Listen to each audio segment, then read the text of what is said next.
அனைவருக்கும் வணக்கம். சுய ஜாதகங்களின் அடிப்படையில வாழ்க்கை துணையால் ஆதாயம் பெறக்கூடிய ஜாதகம் யாருன்றத பார்க்க போறோம்.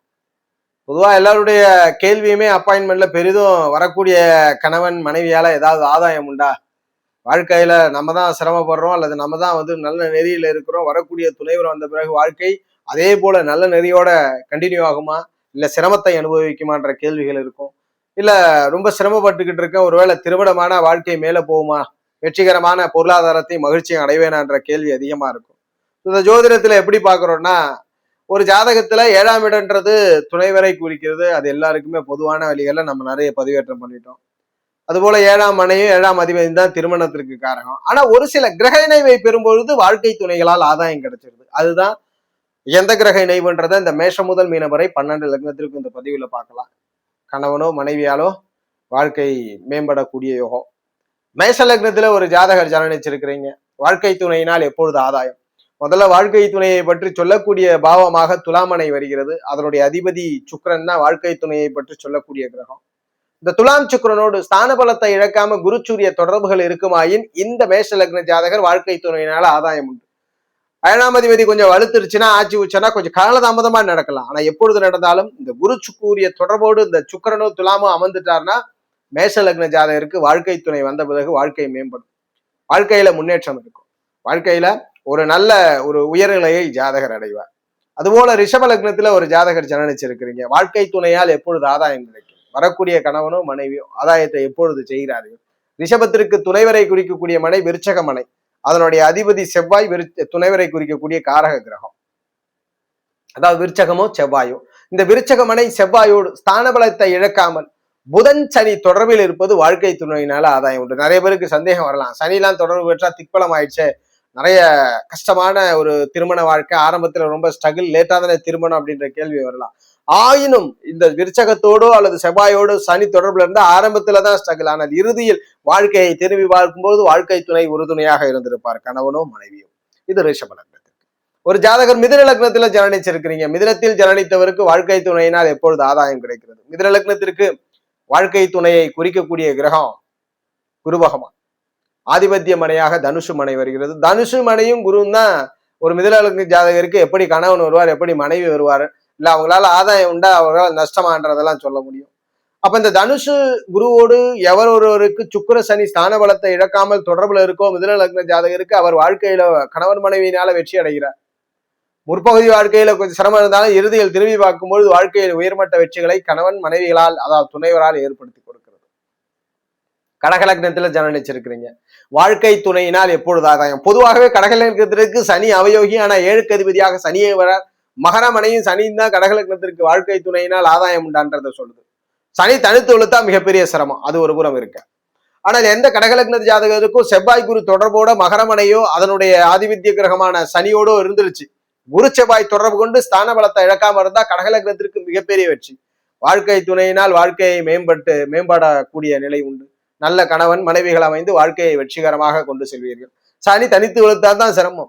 மற்றபடி இந்த குரு செவ்வாய் தொடர்போட ஸ்தான பலத்தை பெற்ற குரு செவ்வாய் தொடர்போட சனி இருந்துட்டார்னா மிகப்பெரிய யோகம் கடகலக்னத்திற்கு.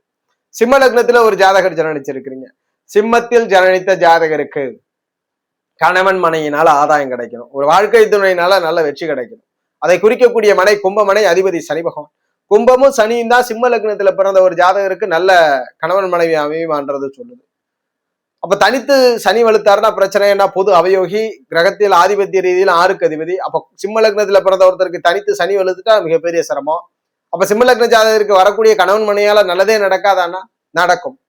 சனி குறைந்த வலுவோடு அமர்ந்து, சனி எப்படி வேணாலும் இருக்கட்டும், லக்னத்தில் எந்த புறத்தில் வேண்டுமானாலும் 12 பாவங்கள்ல இருக்கலாம், ஆனால் அந்த சனியோடு ஸ்தான பலத்தை இழக்காமல் குரு செவ்வாய் தொடர்பில் இருந்தால் வாழ்க்கை துணையினால ஆதாயம். சிம்ம லக்ன ஜாதகர் வாழ்க்கை துணையினால் நன்மையை அனுபவிப்பார்.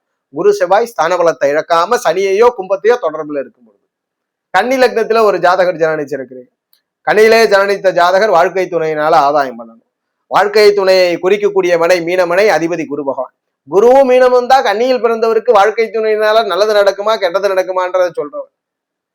அப்ப மீனமும் குருவும் எப்படி இருந்தா கன்னியில பிறந்தவர் வாழ்க்கை துணையினால் உயர்வை அடைகிறார், அதிர்ஷ்டத்தை அனுபவிக்கிறார். ஸ்தான பலத்தை இழக்காமல் சுக்கிரன் மற்றும் சனி தொடர்பில் மீனவோ அல்லது குருவோ இருக்குவாராயின் கன்னி லக்ன ஜாதகருக்கு வாழ்க்கை துணையினால யோகம்.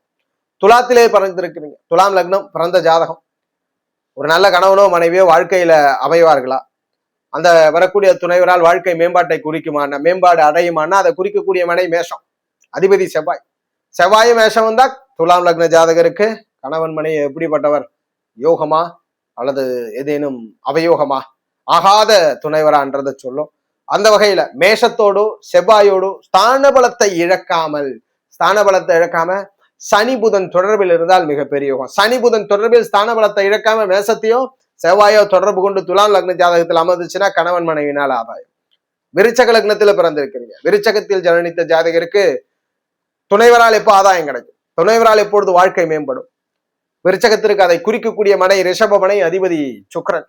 ரிஷபமும் சுக்கிரனும் விருச்சகத்தில் பிறந்தவருக்கு கணவன் எப்படி, மனைவன் எப்படி? மனைவினால் ஆதாயமா, கணவனால் ஆதாயமா, இல்ல அவயோகமா, ஆகாத கணவனா ஆகாத மனைவியான்றதெல்லாம் சுட்டி காட்டுது. ஒரு நல்ல பலனை கொடுக்கக்கூடிய துணைவர்கள் எப்போ அமைகிறார்கள்? இந்த ரிஷப மனையோடு ஸ்தான பலத்தை இழக்காமல் குரு சந்திர தொடர்புகள் இருக்கும் பொழுது மிகப்பெரிய நல்ல மனைவிகளையும் நல்ல கணவர்களையும் கொடுத்து விருச்சக லக்ன ஜாதகரை வாழ்க்கைக்கு பிறகு, திருமணத்திற்கு பிறகு மிகப்பெரிய வெற்றியை கொடுக்கிறார். தனுசு லக்னத்துல ஜானிச்சிருக்கிறீங்க, தனுஷில் பிறந்தவருக்கு நல்ல கணவன் மனைவி எப்பொழுது அமையுது? வாழ்க்கை துணையினால எப்பயோ. தனுஷுக்கு வாழ்க்கை துணையை குறிக்கக்கூடிய மனை மிதுன மனை, அதிபதி புதன். புதன் தான் தனுஷில் பிறந்தவருக்கு எப்படிப்பட்ட கணவன் மனைவி? கணவனால் ஆதாயம் உண்டா, இல்ல ஆகாத கணவன் மனைவியா? இதெல்லாம் குறிக்கிறார். அப்ப மிதுனமனை புதன் இதனோடு ஸ்தான பலத்தை இழக்காமல் செவ்வாய் சூரிய தொடர்புகளோடு இருந்தால், செவ்வாயோ சூரியனோ ஏதாவது ஒன்று தொடர்புல இருக்கணும். இப்ப செவ்வாய் சூரியன் ஒன்னாலாம் இருந்தா ரொம்ப லேட் ஆயிடும் திருமணம். தனித்து மிதுனமனையோ சூரியனையோ, மிதுனமனையோ புதனையோ செவ்வாய் அல்லது சூரியன் தொடர்பு கொண்டு ஸ்தான பலத்தை இழக்கலன்னா தனுசு லக்னத்திற்கு நல்ல துணைவர், நல்ல துணைவரால் வாழ்க்கை யோகம் வெறும் வெற்றியை பெறும். மகர லக்னத்துல ஜனனிச்சிருக்கிறீங்க, மகரத்தில் பிறந்த ஜாதகருக்கு வாழ்க்கை துணையினால ஆதாயம் கிடைக்குமா? மகரத்திற்கு கணவன் மனைவியை குறிக்கக்கூடிய பாவம் கடகமனை, அதிபதி சந்திரன். ஜாதகத்திலே கடகத்தையோ சந்திரனையோ ஸ்தான பலத்தை இழக்காம சுக்கிர புதன் தொடர்புல இருந்தா நல்ல கணவன், நல்ல மனைவி, மனைவி துணைவர்களால் ஆதாயம். ஸ்தான பலத்தை இழந்திருந்தா மிகப்பெரிய சிரமத்தை கொடுக்கும். அப்ப மகரத்தை பொறுத்த வரைக்கும் கடகம் சந்திரன் இதனோடு ஸ்தான பலம் இழக்காமல் சுக்கிர புதன் இருக்கும் பொழுது மிகப்பெரிய யோகம். கும்ப லக்னத்துல ஜனனிச்சிருக்கிறீங்க, கும்பத்தை பொறுத்த வரைக்கும் வாழ்க்கை துணையினால் எப்பொழுது யோகம்? ஒரு கணவன் மனைவியை குறிக்கக்கூடிய பாவமாக சிம்மமனை வருகிறது, அதிபதி சுக்கிரன்.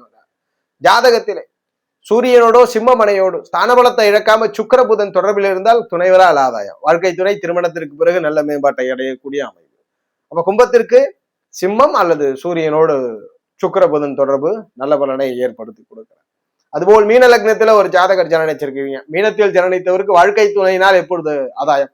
ஒரு திருமணத்திற்கு பிறகு கணவனாலோ மனைவினாலோ உங்களுடைய ஜாதகம் அடிப்படையிலும் வாழ்க்கை மேம்பட்ட நிலையை அடையுமான்னா இதை குறிக்கக்கூடிய மனை கன்னிமனை, இதன் குறிக்கக்கூடிய கிரகம் புதன் பகவான். புதனும் கன்னியும் தான் மீன லக்ன ஜாதகருக்கு ஆகக்கூடிய வாழ்க்கை துணையா, ஆகாத வாழ்க்கை துணையா அமைய போறாரான்றதை சொல்லுது. அப்ப கன்னி புதனோடு ஸ்தான பலத்தை இழக்காமல் சந்திர செவ்வாய் தொடர்பு பெற்ற எந்த ஒரு மீன லக்னத்திற்கு நல்ல வாழ்க்கை அமைஞ்சிடும். ஸ்தான பலத்தோட இருந்தா கொஞ்சம் லேட்டா திருமணம் நடக்கும். ஆனால் இந்த சந்திர செவ்வாய் தொடர்போடு கன்னிமனையோ செவ்வாயோ தொடர்பு கொண்டு புதனோ தொடர்பு கொண்டிருக்கும் பொழுது மீனத்தில் பிறந்தவருக்கு வாழ்க்கை துணையினால் நல்லது நடக்குது. நல்ல வாழ்க்கை துணையினால் யோகங்கள் உண்டு அப்படின்றத உறுதிப்படுத்தும்.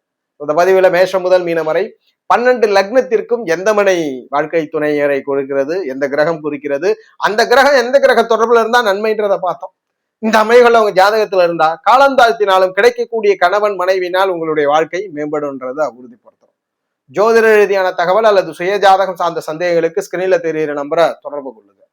வாழ்க வளமுடன். நன்றி.